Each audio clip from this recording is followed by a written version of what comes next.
আসসালামু আলাইকুম রহমতুল্লাহ। আমার পাখি জোড়া খাবার খাচ্ছে নিজ আপন চিত্তে।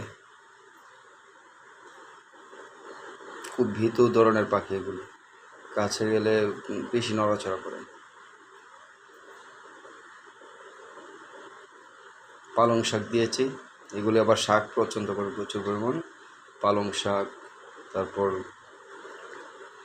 সাজনা পাতা, তারপর তুলসী পাতা, এই ধরনের শাক পছন্দ করে।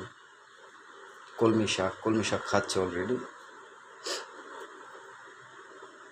আর এটাতে খাবার আছে অন্যরকম, এই ভ্যারাইটিস ধরনের খাবার আর কি।